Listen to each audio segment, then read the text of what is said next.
Thank you very much, Hannah. Thank you, Ian, for engaging me in conversation, and thanks to all of you for coming. Why is so much writing so bad? Why is it so hard to decipher a legal contract, or to follow an academic article, or to understand the instructions for setting up a wireless home network? Now, there's no shortage of hypotheses, and the most popular is that bad writing is a deliberate choice, that bureaucrats insist on gibberish to cover their anatomy, that academics in the softer fields try to dress up their lack of substance by spouting highfalutin gobbledygook. I've never found this argument particularly compelling because I just know too many scientists and other scholars who have a great deal to say, who have no desire to impress, no need to obfuscate. Still, their writing stinks. The other hypothesis that's suggested to me is that it's digital media that are ruining the language, that Google is making us stupid, that Twitter is forcing us to think in 140 characters. Now, according to this hypothesis, it must have been much better before the advent of digital media.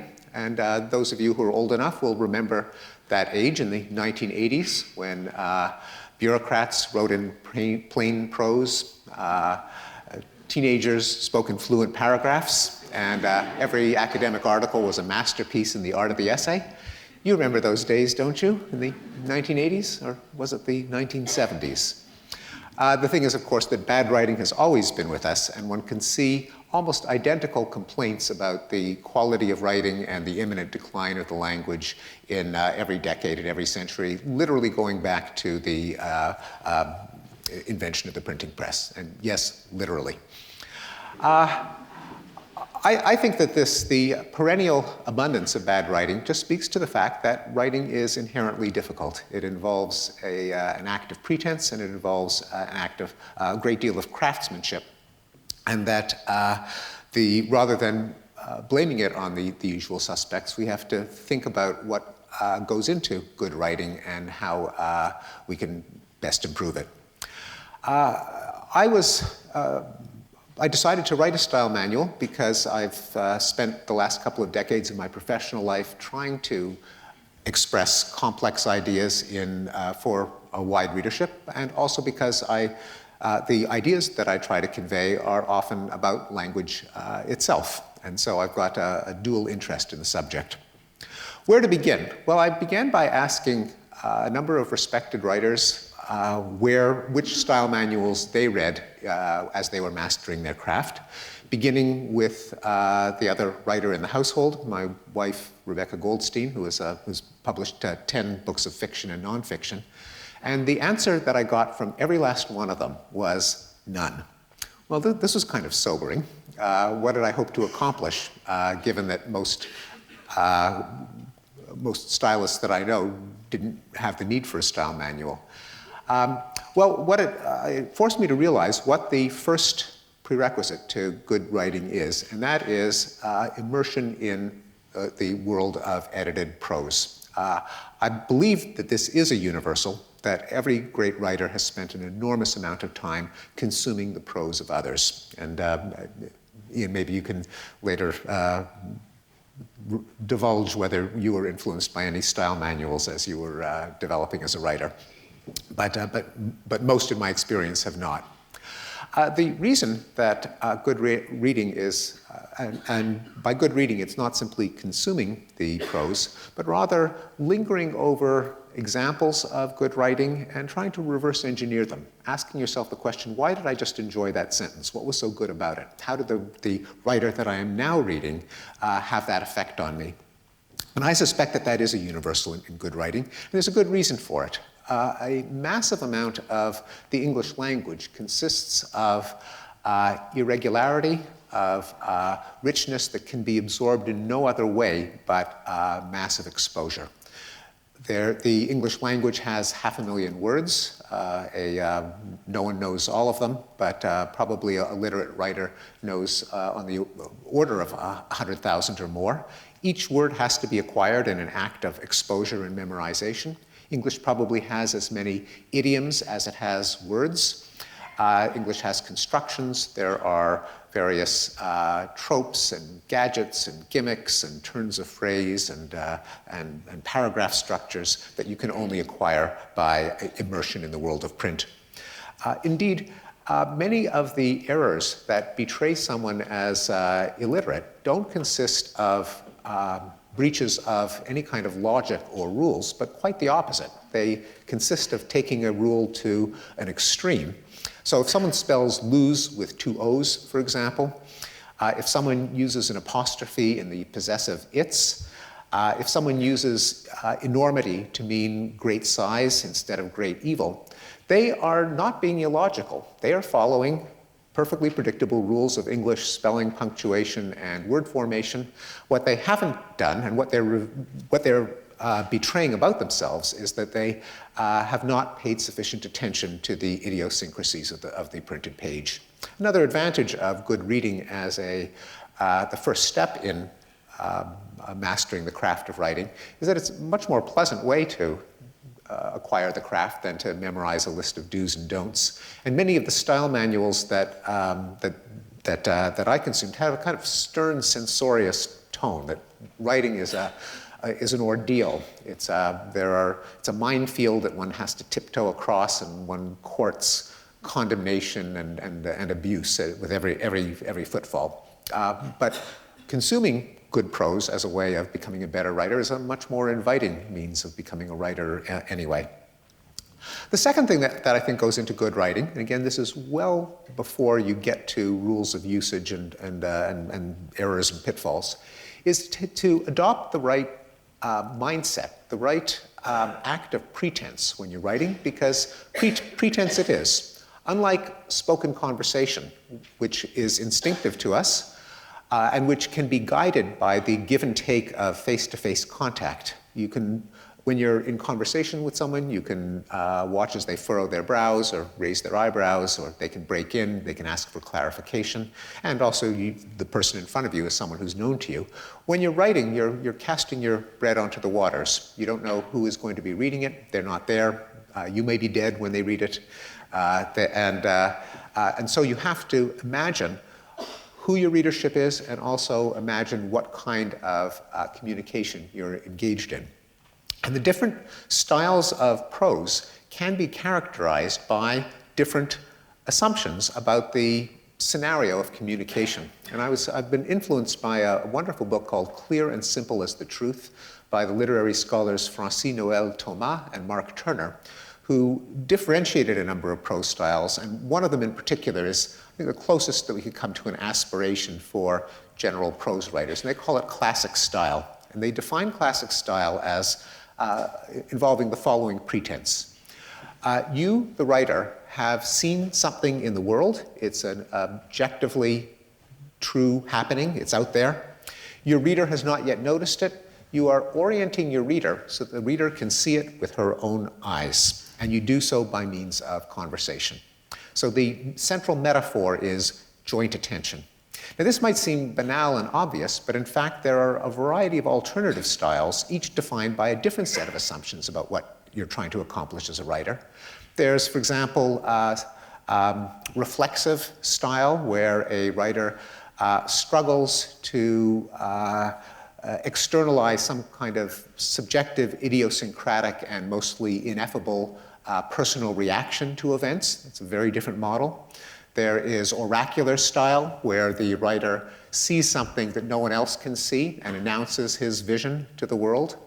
And there's self-conscious style, what infects most academic writing, where the writer's chief goal is to escape accusations that he's naive about the epistemological assumptions underlying his own enterprise. And so a lot of academic writing is stereotypically awful, because the writer is so terrified of being convicted of making an error that it is larded with apologies, and the concept of language is extremely difficult to define. There are many theories and lack of consensus, and more research needs to be done, and on and on and on before they get to say anything about, say, language itself.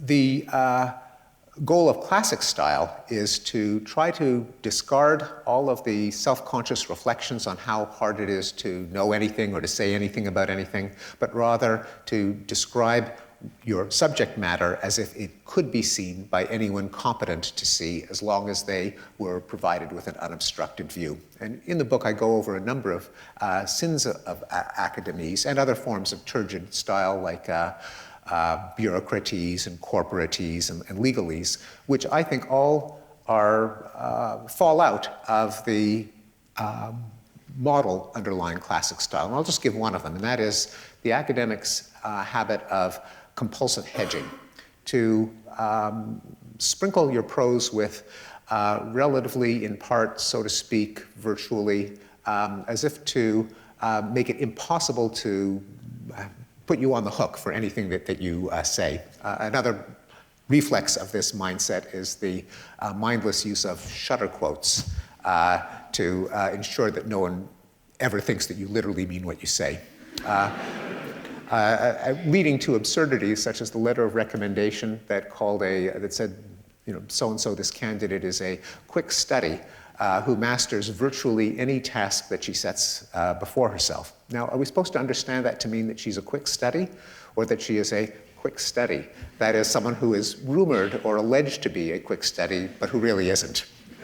And then there's the distinguished scientist who, when I asked her how she was, pulled out a picture of her 4-year-old daughter and said to me, beaming, "We virtually adore her." The next step in writing, and again, this is way before any consideration of the split infinitives, fused participles, and all of the things that people associate with style manuals, is overcoming a widespread cognitive limitation. Goes by many names, but my favorite is the curse of knowledge. The difficulty that all of us have when we know something in imagining what it's like for someone who doesn't know it.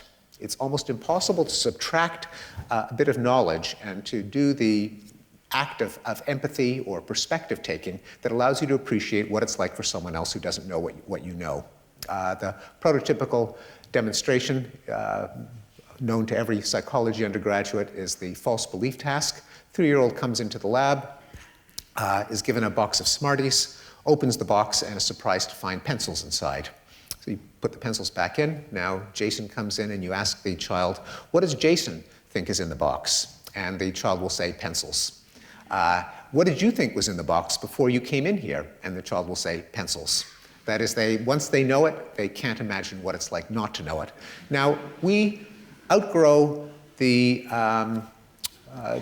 curse of knowledge a bit, but we are all victims of it. And I would say that after having the wrong model of prose communication, being a victim of the curse of knowledge is the main impediment to clear writing. It simply doesn't occur to a writer that the audience isn't familiar with the jargon or the lingo or the abstractions. It also puts the lie to the lazy excuse among many professionals, including but not limited to academics, that they have no choice but to write in technical language because it would just get tedious to spell out technical concepts every time. If you're in a circle of cognoscenti, then you have every right. In fact, there's no alternative to using a lot of jargon.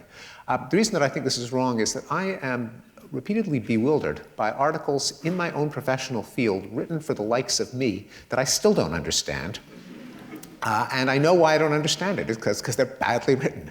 And they're badly written because of the curse of knowledge. And I'll just give you one example. I'm a strong believer in examples because abstract descriptions really don't lead to comprehension. Good writing in, I think, nonfiction, as much as fiction, has to show rather than tell.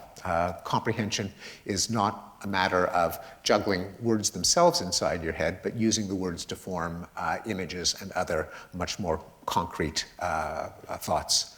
So I'm flipping through an article in a journal for Trends in Cognitive Science, written for a wide audience of cognitive scientists on consciousness. And it says the integrative nature of consciousness is illustrated by the rabbit illusion, in which the perception of a stimulus is influenced by post-stimulus events. Now, I read that. I had no idea what they were talking about.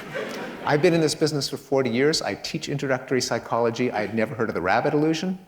I don't know what a stimulus in this context is. I mean, I know what the meaning of the word stimulus is. I don't know what they mean by a post-stimulus event. So I had to hit the books and find out what, and after a bit of digging, I discovered there's such a thing called a cutaneous rabbit illusion. It's a fairly obscure illusion in psychology, not in any of the intro textbooks. And it works as follows. The person closes his eyes. Someone taps him 3 times on the wrist, 3 times on the elbow, 3 times on the shoulder, and it feels like a series of taps running up the length of your arm, like a hopping rabbit, hence the cutaneous rabbit illusion. Theoretical significance is that where you perceive the later taps depends on where the earlier taps were. So consciousness doesn't actually unfold in real time, but it's kind of edited retrospectively. Well, that's interesting, but why couldn't they say that? The word stimulus actually is no more precise than the phrase tap on the wrist. In fact, it's far less precise and less conducive to the advancement of science, because knowing that this is all about taps on the wrist and so on, I can then evaluate whether this really does show that consciousness is an integrative process. I can actually do some science where if it's stimulus this and post-stimulus that, I have to take the scientist's word for it, which is exactly how science ought not to proceed. There's a chapter in the book on grammar. This is probably the 3rd most popular hypothesis about the cause of bad writing is that they don't teach kids to diagram sentences anymore. Like they did in the good old days. Now, I don't know if teaching kids to diagram sentences would improve the quality of their prose. I actually rather doubt it. But I think for an adult, much is gained in knowing something about syntax. Where that something has to be the theory of syntax as illuminated by modern theories of grammar, not the old Latin-based grammars that used to be taught and which are literally centuries old and which actually don't work very well even for Latin, let alone English. I think that it's useful to know for someone who cares about language to know what a subordinate clause is, what a modifier is, what an adverb is, and so on. It can sometimes allow you to put your finger on what's wrong with a sentence when it just grates on your ear, but you don't know what the source of the error is. It allows you to profit from the advice of others. It allows you to push back when someone says, gotcha, you made an error there, and you don't think it's an error, and you can ask the copy editor or the pedant to say why it's an error, and then in many cases fight back if it isn't. And in many fields, ranging from poetics and literary criticism to cognitive science and logic and computer science, knowing the meaning of terms like predicate and adjunct and modifier, I think, just ease communication. I have a discussion of an aspect of prose style that is, I think, absolutely crucial, which is entirely neglected, as if it didn't exist in most of the classic manuals, and that is coherence.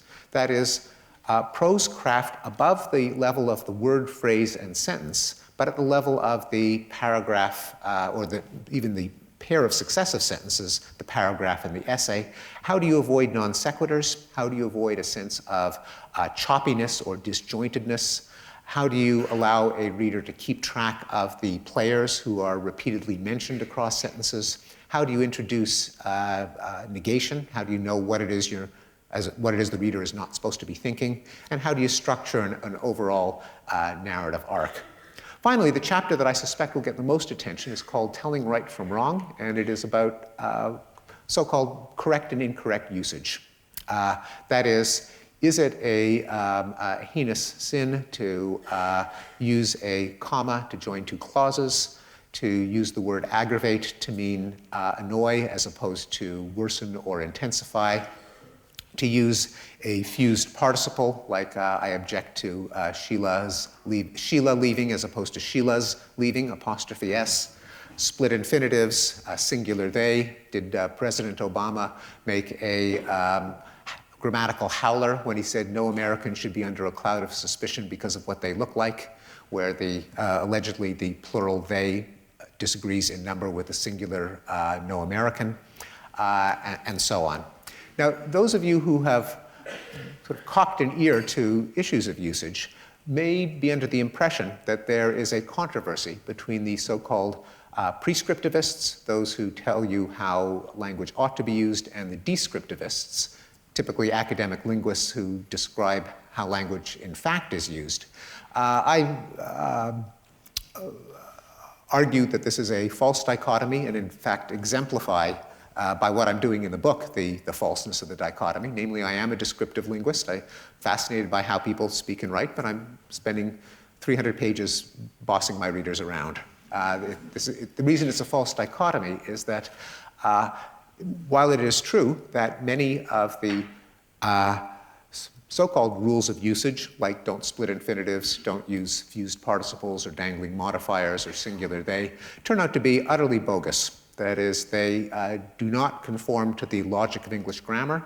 They do not characterize the practice of the best stylists in English, and they never characterize the process of the prose of the best stylists in English. A lot of them were pulled out of thin air based on cockamamie theories of the English language, which are instantly refuted by any kind of literary scholarship, and if followed, actually make the quality of prose worse rather than better.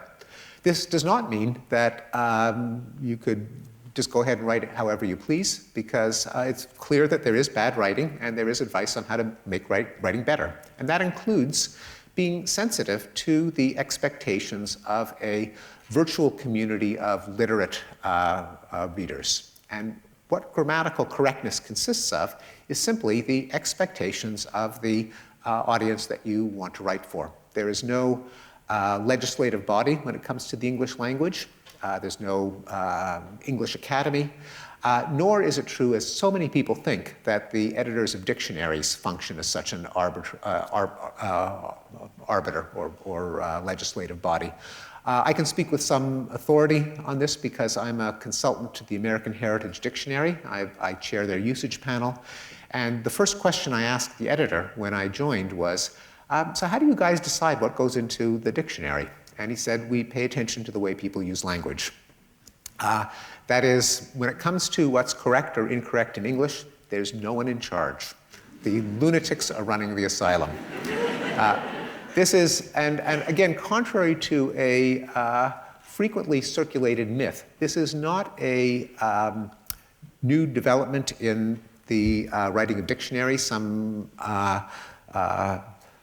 regrettable product of 1960s relativism or of the influence of academia on high standards. It's always been true that dictionaries record usage. They have no choice. Words change in meaning. They always have, they always will. Any dictionary that carried out the purist's mandate to halt language change in its tracks would be as useless as the, you all remember the Hungarian English phrase book from the Monty Python sketch that translated, can you tell me how to get to the train station as may I fondle your buttocks? Well, any dictionary that attempted to flout the consensus among literate readers and writers and to dictate as opposed to reflect expectations would be exactly that useless. And so a dictionary that said that the word nauseous must only be used to mean nauseating, as in a nauseous roller coaster ride, and may not be used to mean nauseated, as in the children were nauseous when they got out of the roller coaster, would be useless as a guide to writers because it would misinform you about the expectations of your readers. That's true of dictionaries now. It's always been true. But in any case, I do offer some positive advice. It really, despite the fact that some traditional rules ought to be thrown out the window, there are others that you'd be well advised to follow. If you, for example, are impressed by fancy schmancy words and you think that fulsome is a synonym for full, or that meretricious is a posh way of saying meritorious, you could get yourself into trouble. If I thanked my host today for her fulsome introduction, I would not be complimenting either her or doing any credit to myself, because fulsome to a literate reader means excessively and insincerely flattering. It's not a hoity-toity synonym for full.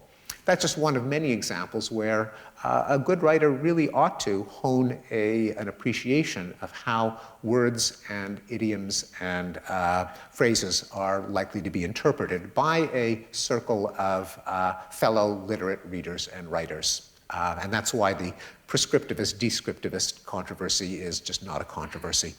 But in any case, just to sum up, even the most irksome errors of usage are, I think, a small part of what goes into writing, and they pale in importance behind adopting classic style or some other defensible style and having a clear idea of what that style is, the overcoming the curse of knowledge, and principles of coherence. So yes, pay attention to the fine points of spelling, punctuation, grammar, and diction, but the priority in writing consists of these far more psychological aspects of the writing mindset. Thank you very much.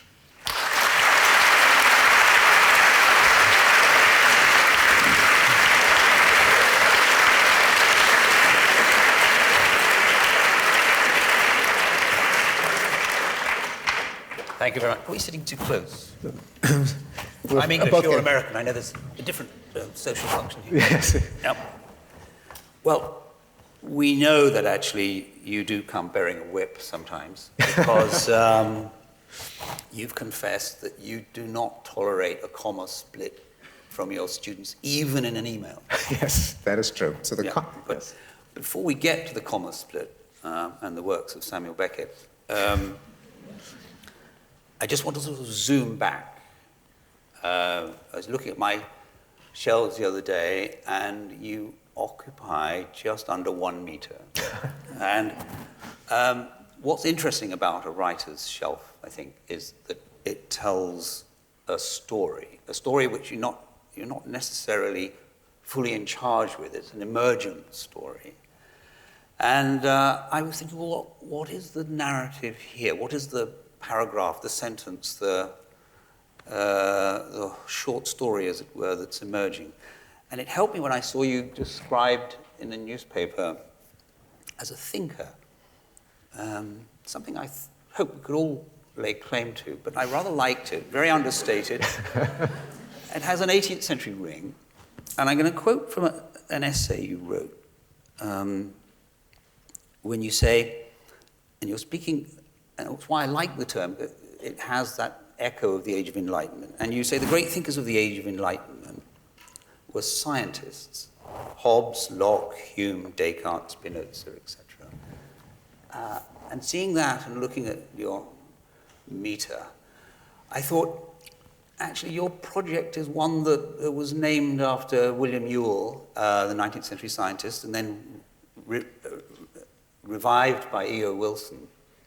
Consilience. It seems to me you're an Enlightenment project man in the business of unifying all knowledge under one great roof. You did that in your personal life. You're a scientist who married a novelist. But more than that, you've covered the whole field of as an empirical scientist, and yet you've constantly wandered into the territory of the humanities, sometimes finding a pushback. And in fact, what your essay, that rather sparky essay, was some controversy involving scientism. So my first question to you really is, what is it that, say, the great revolution of our generation in the last 30 years of cognitive science brings to the business of language and grammar, more than just mere logical, clear thinking? What, in your experience as an empirical scientist, do you feel that you're bringing to bear on this matter? On the matter of writing style per se? Yes. A number of things. One is just the attitude of backing up claims with evidence. And this includes the traditional rules of usage. If someone says you may not split an infinitive, that Captain Kirk made an error when he said to boldly go where no man has gone before. It should have been to go boldly where no man has gone before. What I take to be a scientific mindset is, says who? On what basis? What's your evidence or what's your argument that is a grammatical error? And this doesn't sound like traditional science. It doesn't involve sticking someone's head into a brain scanner. But it does involve what I consider to be a kind of a scientific mindset of, first of all, looking at the practice of actual writers of English. So it's a kind of textual or literary analysis, but which I would include under the large tent of science, that is, treating it as an empirical matter. Is it true of the English language that careful writers don't split infinitives? And it turns out to be false. And the other is a systematic theory of how English works. That is, if given facts about English syntax that we all agree on, the verb comes before the object, not after it, as it does in German. From that set of uncontroversial rules, can you deduce a prohibition against splitting an infinitive? And again, the answer is no. So this is as I think in all science, science is not just a listing of facts, it's an interweaving of theory and observation. And it's that mindset that I think can fruitfully be applied to usage. You often take the part in your book of the reader, hopefully. So here we're in the area of cognition, and it's there too that I think you're being helpful in a strange and unusual way, because most books on English usage are not written by people who have a history in psycholinguistics and child development and child acquisition of language. Could you speak for the reader for a moment rather than the writer? Yes. Yeah, absolutely. And in fact, ultimately, style is an exercise in applied psychology. It's the psychology of the reader. When we talk about good style, we're talking about style that will please the ear of a reader, that will convey information. And unlike many writers many more permissive commentators on style who say, well, as long as you communicate, that's all that matters. Why should there be any fuss as long as the reader can get the message? I think we could raise the bar from that. I don't think it's just a matter of communication, although that obviously should be primary, certainly in prose communication, in expository prose, and I think in at least some aspects of literature and nonfiction, and in fiction, I mean. But above clarity, there really is such a thing as pleasure taken in reading, not just I know what the writer intended, but I'm really enjoying this, and I think that can be an aspiration of advice on style as well. But both of them ultimately involve the psychology of the reader. And so I am curious and try to bring as much psychology as I can to bear on the question of what's going on in a reader's mind as she works her way through a sentence word by word and assembles chunks of meaning, forms images, ties together different parts. Those are all really, I consider to be questions in psychology, as well as, ultimately, this is harder to answer, but I think it's answerable, appreciates style as part of the aesthetics of reading as well. Part of that aesthetic, you seem to underline, is in the clarity of logic and how things unfold, so moving from small things to larger things within a sentence or within a paragraph. Could you comment on that a bit? I mean, I suppose the old-fashioned manuals would tell you the same thing, but come from a very different position or background. Yes. So one of the classic guidelines to good style, I certainly didn't invent it. It probably goes back to the Sanskrit grammarians, is put the heavy stuff at the end of the sentence. It's the wild, the innocent, and the E Street Shuffle, not the E Street Shuffle, the innocent and the wild. The faster than a speeding bullet, more powerful than a locomotive, able to leap tall buildings in a single bound. The heavy stuff goes at the end.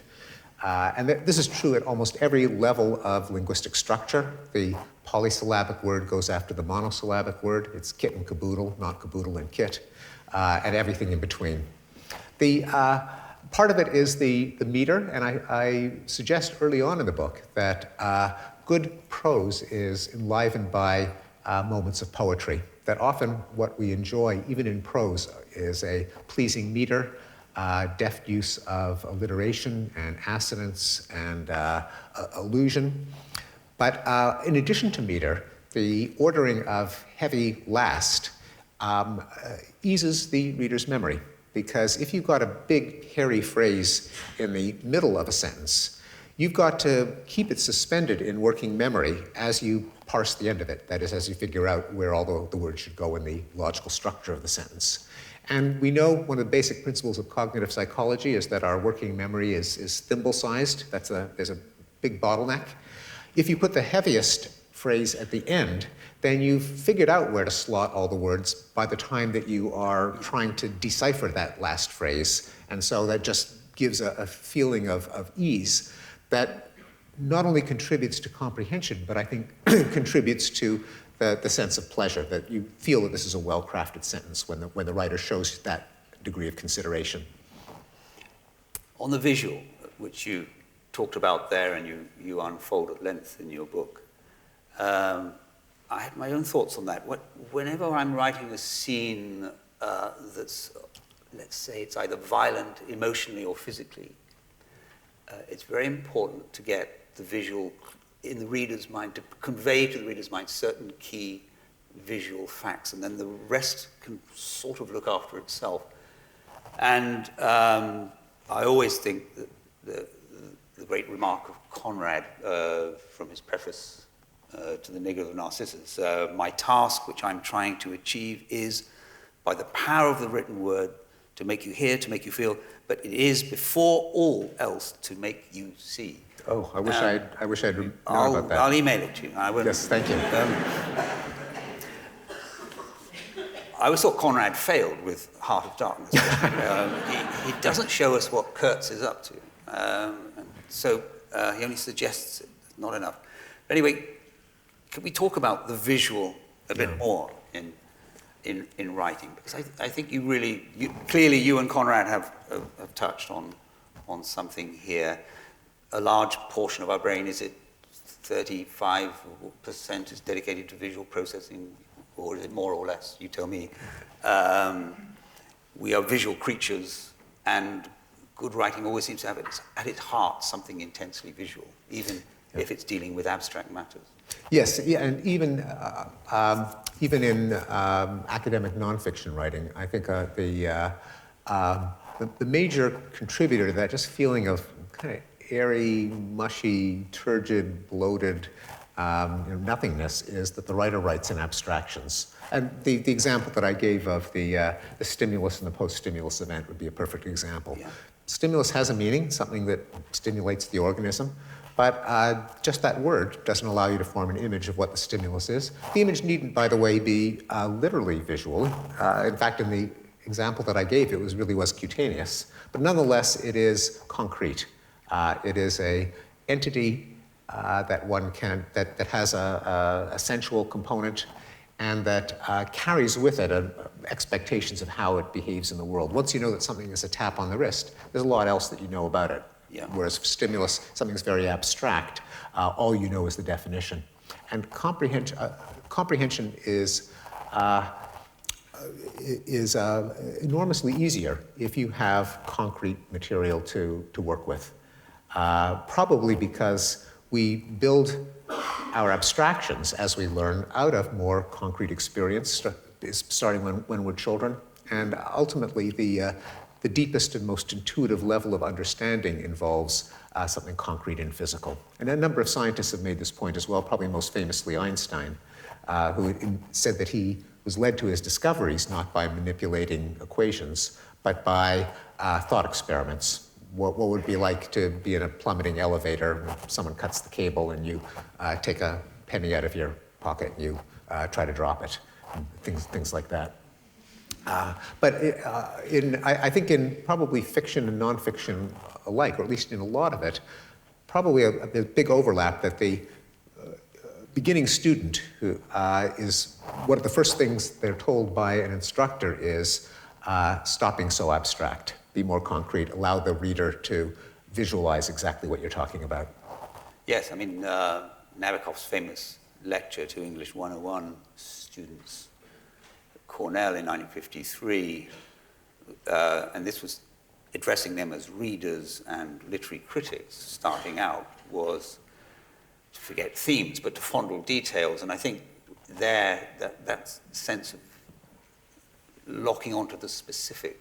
Yes. And therefore the visual is very powerful. Exactly. And I make no pretensions to being any kind of analyst of fiction, but it's just so obvious when especially when you see incompetent fiction. So my lawyer wrote a novel, and he asked me for a crime novel, and it wasn't the plot, the characters weren't bad, but I could just tell, again, being a complete ignoramus in literary analysis, but I could just tell from the first couple of lines what he was doing wrong. So he said, the detective pulled up in front of a shabby house.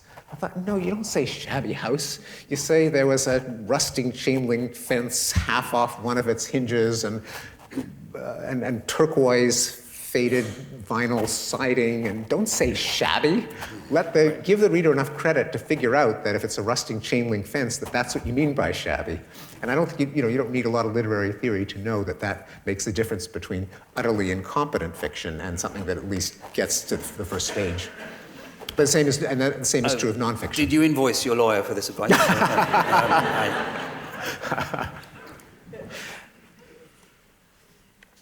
Let's just plunge right into the specific. And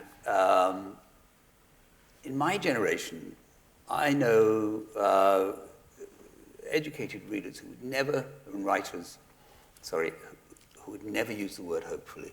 Mm-hmm. Absolute law against it. Yeah. Let's talk about that a minute, because there is the quality of knowing perfectly well that there are other sentence adverbs that we're happy to use. Sadly, he died, frankly, you're a fool, and all the rest of it. But not hopefully. Someone has done something to our brains to forbid this.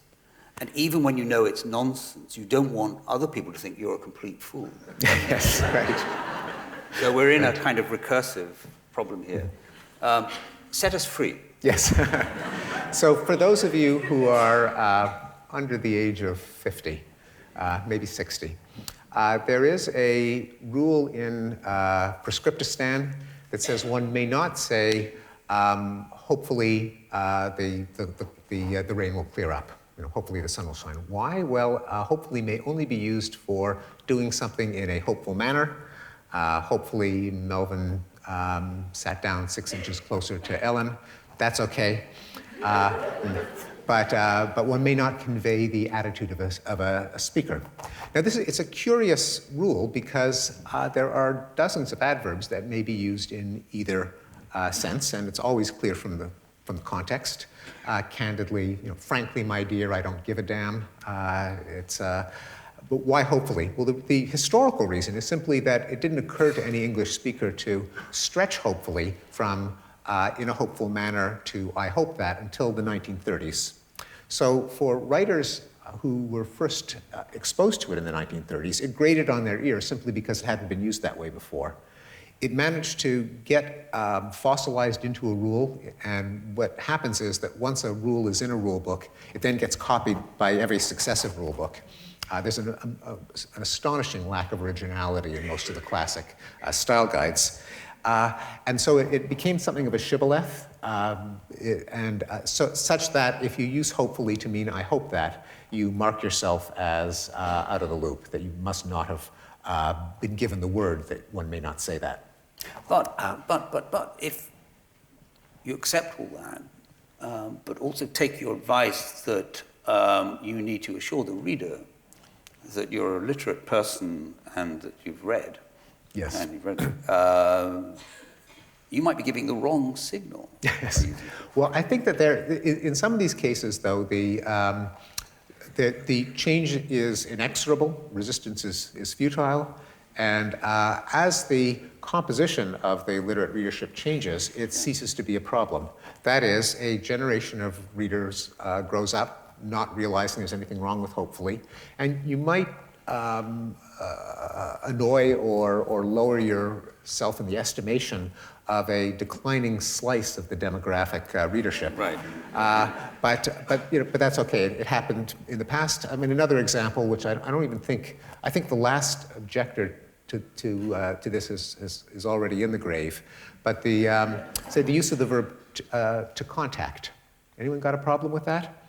Now, if you look at some of the manuals, like Strunk and White's iconic The Elements of Style, they say, don't use the verb to contact. It's trendy, it's pretentious, and it's vague. You should say to telephone or to write or to get in touch with. Be specific. Be specific, exactly. Now, of course, there are often, first of all, this controversy is long forgotten because despite Strunk and White's best efforts, it went viral. A generation grew up and forgot about the prohibition, and now it's unexceptionable. And precisely because it is actually sometimes indispensable to have a word that is non-committal as to how one person gets in touch with another, especially to email, to instant message, to text.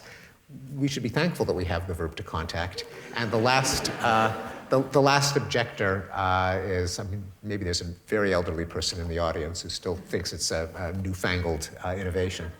And I suspect that's happening with hopefully as well. And you can confirm afterwards whether any of you still bristles at that use of hopefully. If a language rule is much like an agreement on a standard for voltage or driving on the left or the right, as you suggest, what do we do with a word like decimate? 1/10 or 9/10? All we need is an agreement. Yes, right. There, I think, well, that's, ultimately it is an empirical question. This gets back to taking a scientific approach to language. And in fact, the dictionary that I'm associated with actually gets the numbers. So we have a usage panel. There are 200 journalists, novelists, writers, poets, linguists, sportscasters, people that we choose because they show evidence of using language with care, and we poll them once a year. Would you actually, so it's a vote? It's a vote. And if it's too close... So the wisdom of crowds. It's the wisdom of crowds. Right. And Okay. indeed, the difference between driving on the right and driving on the left and the meaning of decimate is that when it comes to decimate, there's no higher authority than the practice of a virtual community of careful writers. And if that changes, and sometimes it will change, then that's the final arbiter. So what is the vote at the Heritage Dictionary on decimate? No problem with decimate, meaning... 9/10. Yeah, that's right. And the idea that this is somehow... It'd be tough for a war reporter, isn't it? Probably not. I suspect... To get this right. I think that actually the horse left that barn a long time ago. All right. There was a New Yorker cartoon that shows by the way, we should probably give the background. There is a rule that says the decimate may only mean destroy 1/10 of, despite the fact that virtually every actual usage means devastate or destroy at least 9/10 of. 9/10 at least, yeah. And the idea is that since it came from a Roman practice of punishing a mutinous legion by executing every 10th soldier. The New Yorker cartoon shows a bunch of Roman soldiers, and there's one of them lying on the ground with a sword in his chest, and another one says to his neighbor, "Gee, that wasn't as bad as I thought."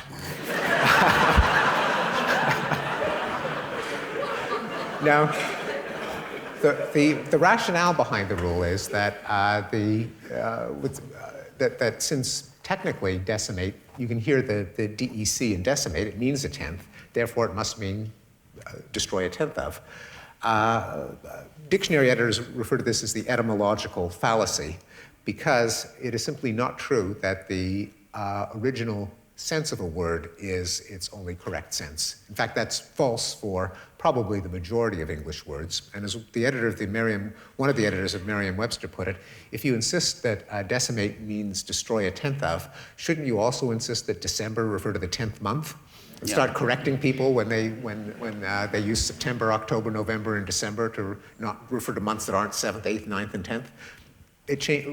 Usage changes, and we just got to get used to that. We could agree that it just means to move the decimal point one position to the left.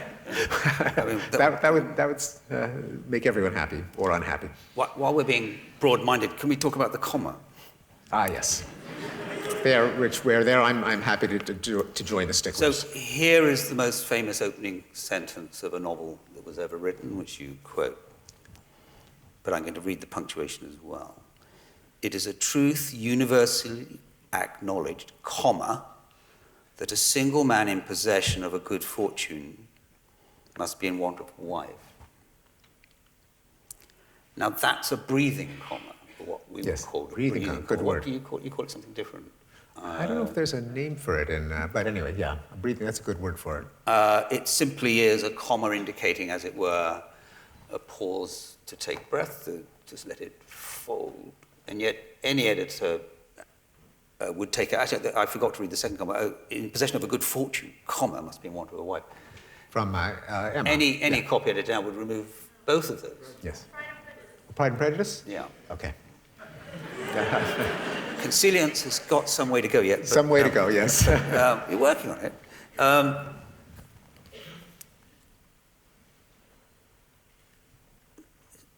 The breathing comma is vanishing in favor, you suggest, of the syntactical comma, the comma that's dictated not by the sense of how you might speak this and pause, but by the syntax of the sentence itself. And as someone who's been edited a few times by the New Yorker, where there is a fanaticism about sprinkling commas all over the place, this seems to me a great tragedy. I mean, I'm one of those people who see a decline in civilization in the way I shouldn't. But Yes. this is a great loss. Yes. So the problem with English punctuation is that it really is shouldering two burdens. One of them is to indicate where one can take a breath, and the other is to give some hints as to the syntactic phrase structure tree of the sentence. Yeah. There are, and contrary to the idea that there is there are high standards for punctuation and that civilization is declining because people flout them, particularly the grocers who use an apostrophe for apples and so on. The Lynn Truss's Eats, Shoots, and Leaves was based on the premise that there are crimes against punctuation, that the rules are clear and people increasingly flout them. But as it happens, that punctuation in Jane Austen's era was a kind of a loosey-goosey thing. There were all kinds of practices that often mixed syntax and prosody, or the melody and rhythm and timing of speech. There are differences on two sides of the Atlantic. In general, the Americans are more fastidious about punctuation than the English, and things like the comma splice, which always pops out at me, is not as uncommon in English prose. There's been a general trend to make punctuation, as Ian pointed out, a little less reflective of pronunciation and more of syntax. And the New Yorker has taken that to an extreme by inserting commas in places where an ordinary reader would just skate over that string of words, and the comma actually slows down the reader. It's like kind of playing hopscotch as you work your way through the sentence. And so the New Yorker has a famously eccentric policy of sprinkling commas at every phrase boundary. So is this a good thing or a bad thing? It's the way the language has gone. I should mention there's another trend, which is to lighten up punctuation. That is, with the exception of the New Yorker, which is bucking this trend, in general, copy editors now tend to take out commas and encourage their writers to do it, and as well as other punctuation marks like the hyphen. Yeah. Jane Austen would lose grades from an English teacher today or a copy editor because one may not, no matter how long and convoluted the sentence, put a comma between the subject and the predicate. But she lives on.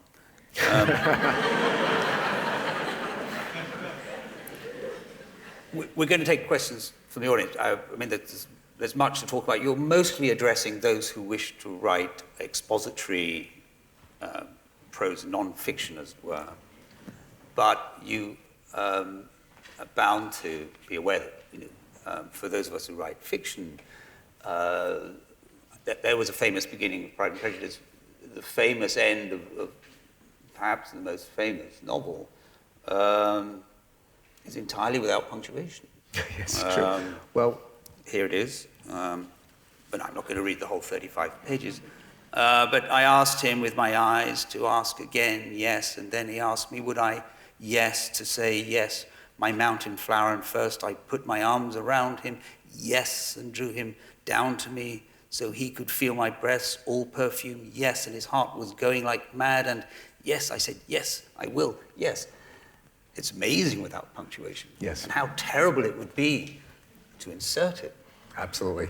Well, that's, if I can make a comment on that, in general, Sorry, the rules... this is Ulysses, in case... Yes, and I knew that.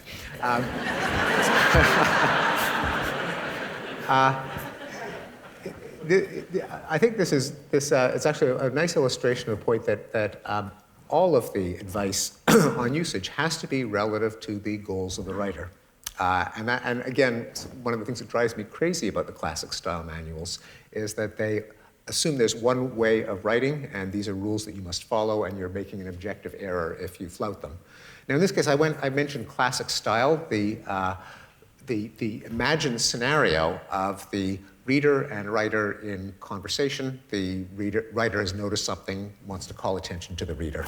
That is one style. It's not the only style.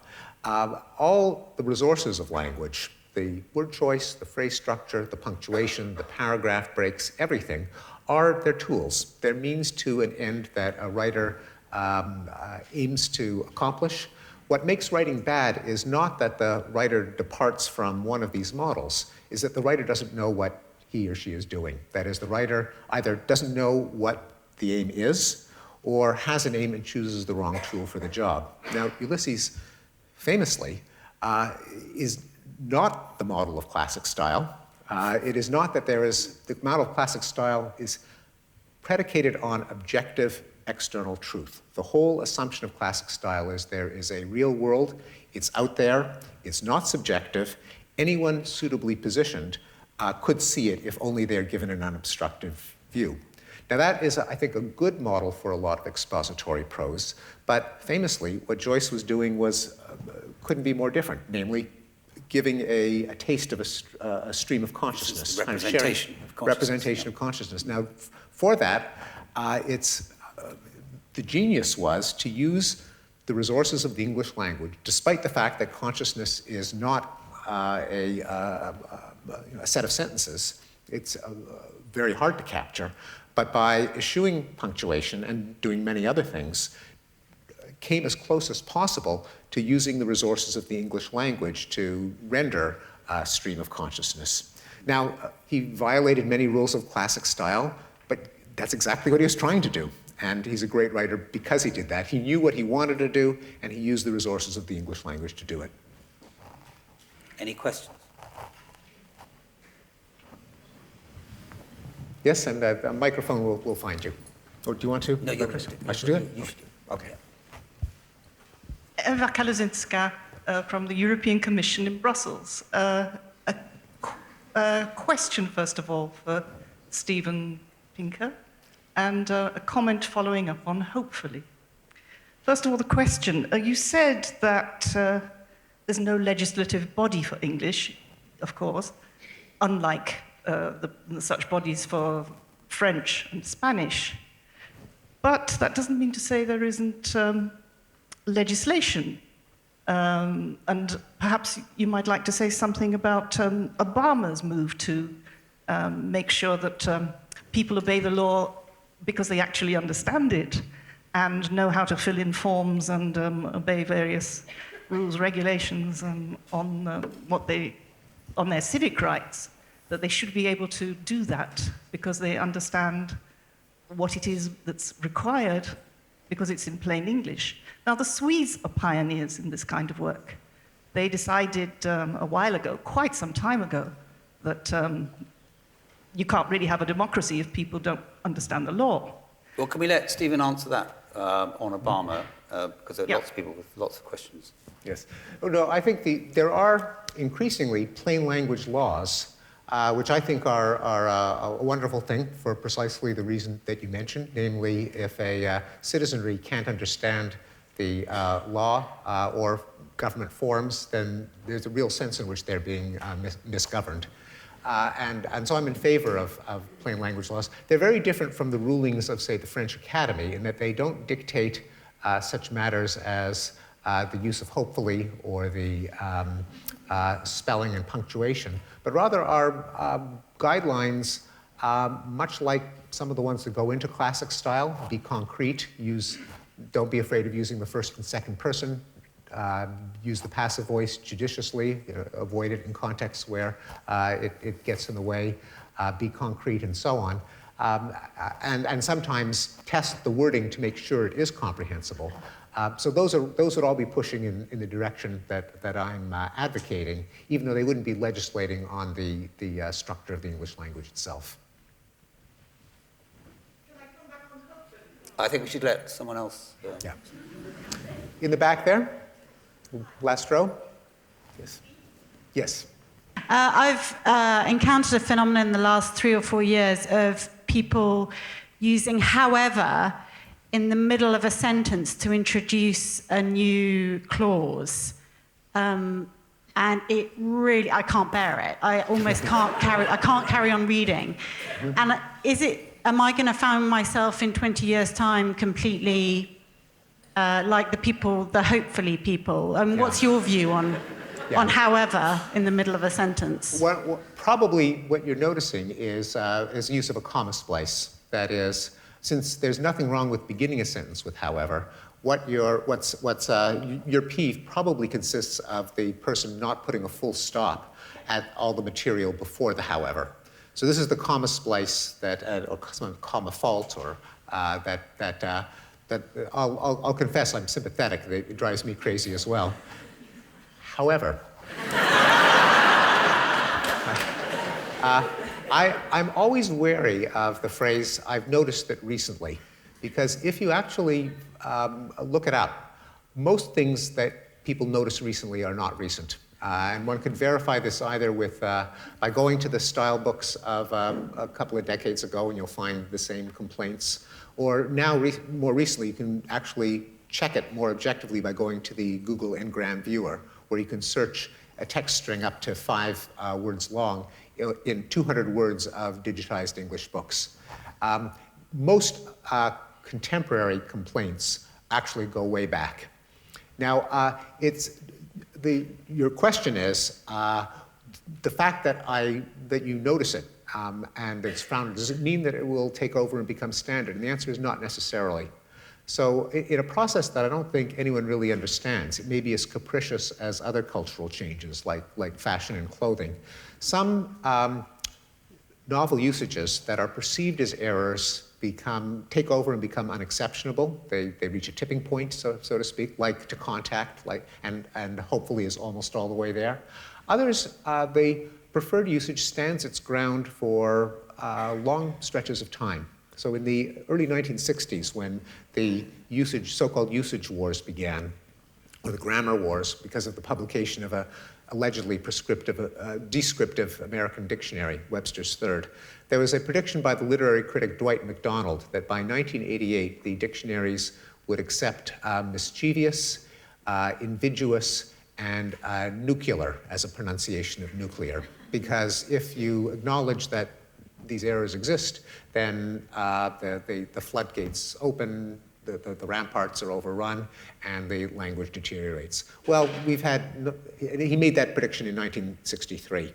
Well, it's not just 25 years later, it's 50 years later. And I looked it up, and there's no dictionary that has mischievous, invidious, or nuclear. It is, even though there are some cases where resistance is futile, there are other cases in which you can go ahead and continue to stickle, and probably the majority of literate readers may continue to be on your side 50 years from now.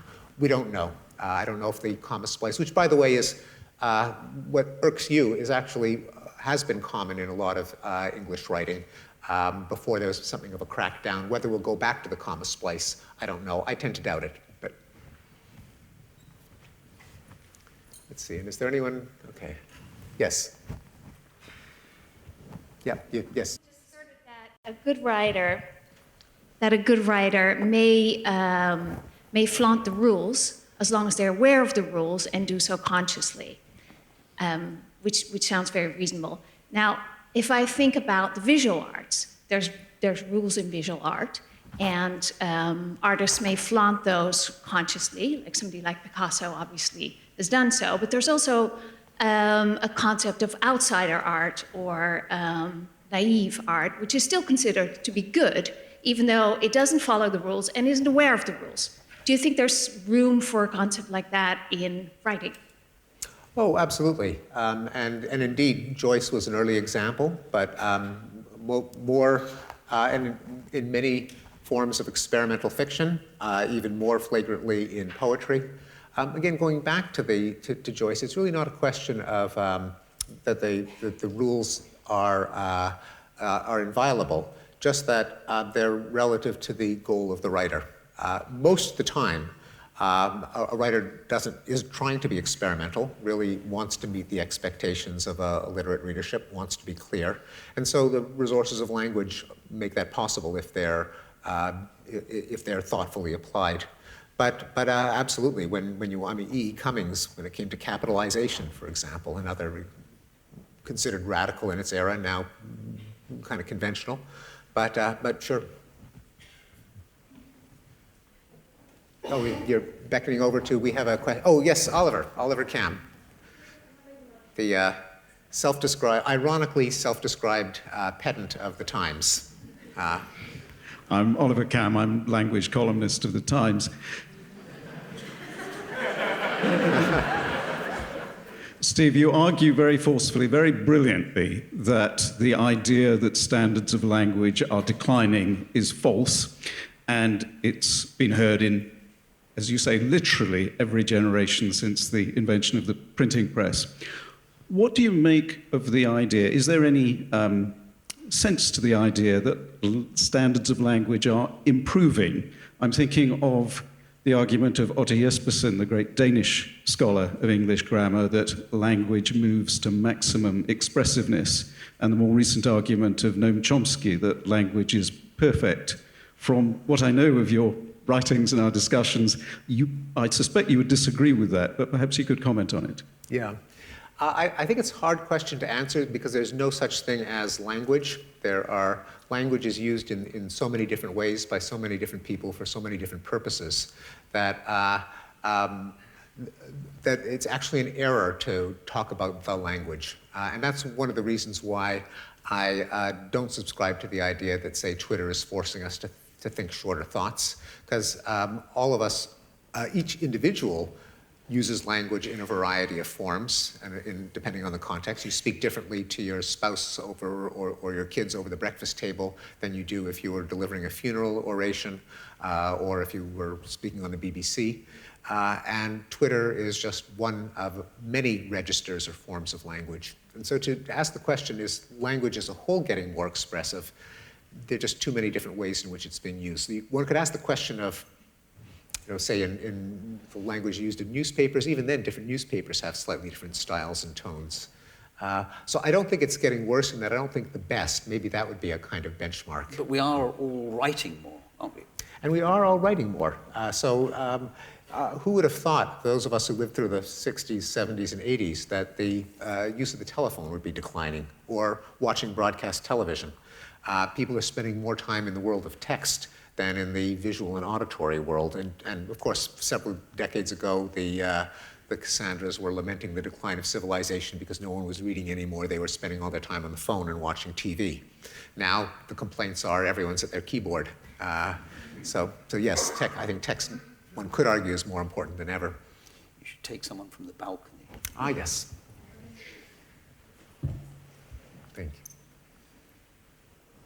Oh, hi there.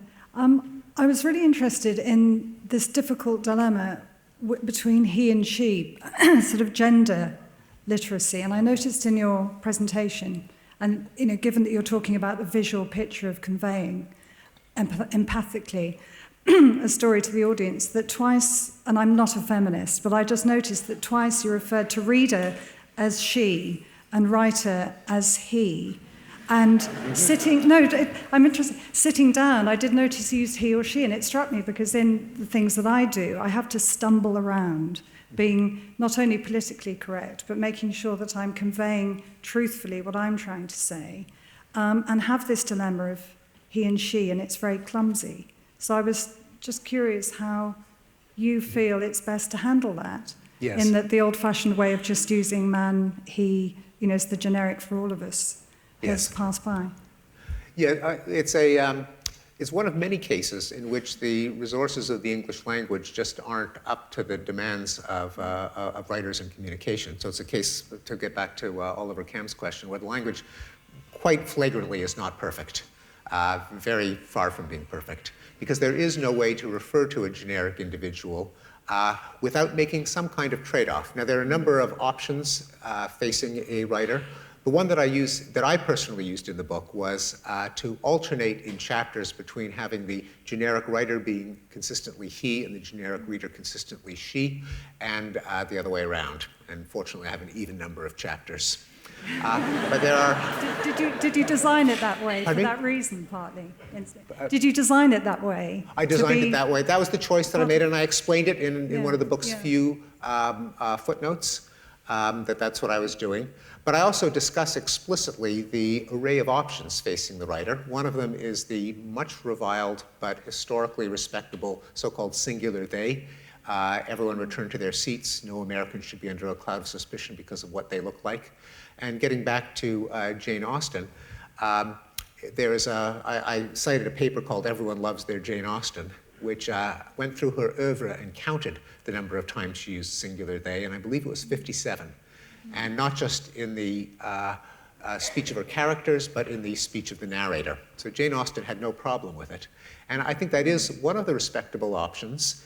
It is not, it is neither illiterate in the sense of contradicting the best practices of English writers, nor illogical, because the they in Everyone Return to Their Seats is actually not in fact plural when you look at its semantics. It is basically, its meaning is a bound variable. It is what a logician would paraphrase as, for all x, x returned to x's seat, the meaning of they is x. And so semantically, it's perfectly respectable.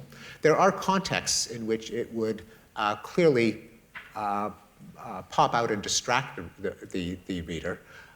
If you have, say, a person should watch their language. If the singular and the they are too close, then that just clashes too much, and you might want to use another option of converting to the plural. People should watch their language. That's another option. Can also be imperfect, because sometimes you really need to line up in one-to-one correspondence the different clauses that involve an individual.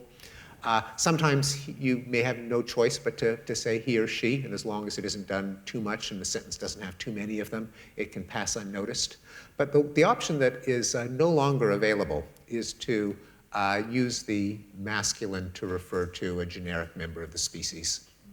And one of it used to be said that English, like other languages, the he is ambiguous between masculine and neuter, and that's just false. It is just not true of English. He is unmistakably masculine. If you say something like, Jack and his sister had a game, who could find uglier pictures of himself? That just doesn't work. Him is masculine. And when you read the original objections to non-sexist language are that it pops out and it seems like the reader is boasting, look what a sensitive new age non-sexist guy I am, if you use, say, she, when formerly readers would expect he. Interestingly, in the 40 years since the feminist revolution, that reflexive reaction has been turned on its head. And when I read articles from the 1960s, say, in political theory, that say, in a just society, every man should be free to express his opinion without being encumbered by other men, I do a double take, since, what about the women? And so our intuitions have changed as they had with contact, as they are doing with hopefully, and one is faced with an imperfect set of choices, each of which has advantages and disadvantages, none of which is perfect. And there's a more, I guess, a general point that I'll make is that when it comes to issues of usage, the great fallacy is that this is a matter of objective reality, and that there is a clear-cut correct and an incorrect way to express oneself. I think that matters of usage and diction and grammar must be matters of judgment, like criticism, like reviewing, like making sense of an unruly literature. A writer has to make choices, just mindful of what the options are and what the advantages and disadvantages are of each. We've got time for just one last question, and can it be phrased briefly? And then may I ask you one last question? Okay.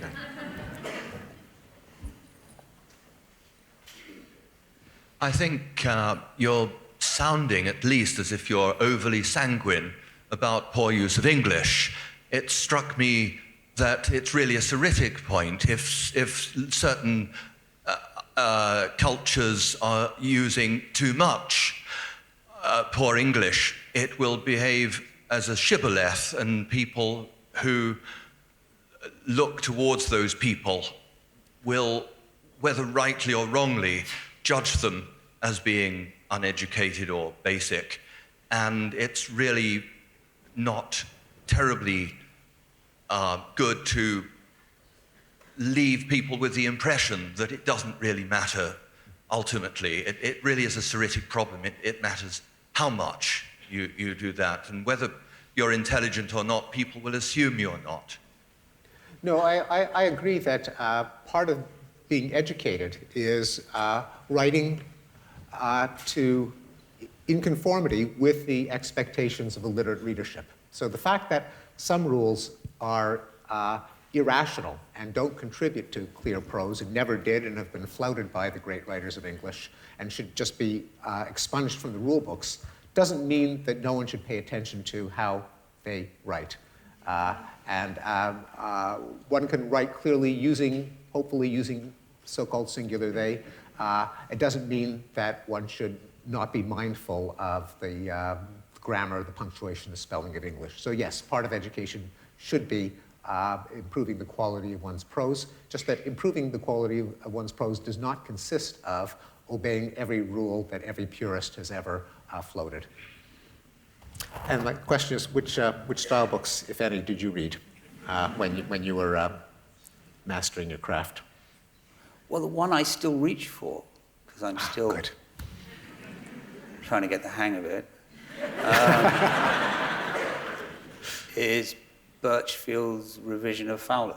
Yes. Which I think sails very beautifully between the prescriptions of the old and an awareness of contemporary usage. And if I find myself in a tangle, that I cross the room and go straight to that.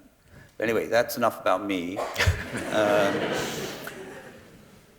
Stephen, thank you very much. Another elegant, beautiful book. This is, I think, our 7th public discussion in the last 14 years. Congratulations on it, and again, thank you very much.